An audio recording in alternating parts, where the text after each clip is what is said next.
एक दिन एक कवि किसी धनी आदमी से मिलने गया और उसे कई सुंदर कविताएं इस उम्मीद के साथ सुनाई कि शायद वह धनवान खुश होकर कुछ इनाम जरूर देगा। लेकिन वह धनवान भी महाकंजूस था।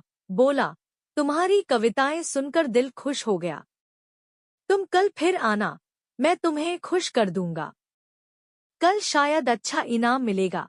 ऐसी कल्पना करता हुआ वह कवि घर पहुंचा और सो गया। अगले दिन वह फिर उस धनवान की हवेली में जा पहुंचा। धनवान बोला, सुनो कवि महाशय, जैसे तुमने मुझे अपनी कविताएं सुनाकर खुश किया था, उसी तरह मैं भी तुमको बुलाकर खुश हूँ।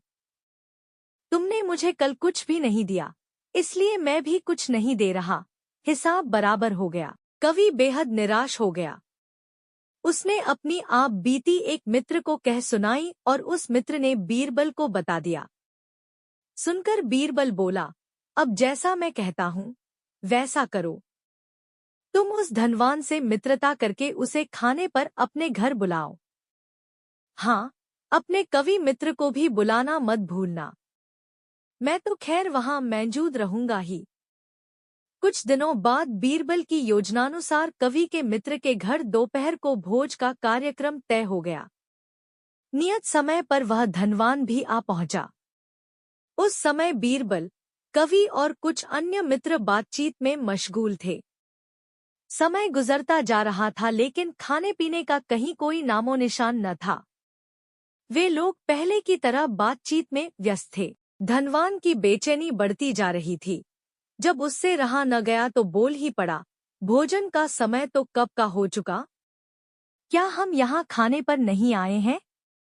खाना? कैसा खाना? बीरबल ने पूछा। धनवान को अब गुस्सा आ गया। क्या मतलब है तुम्हारा?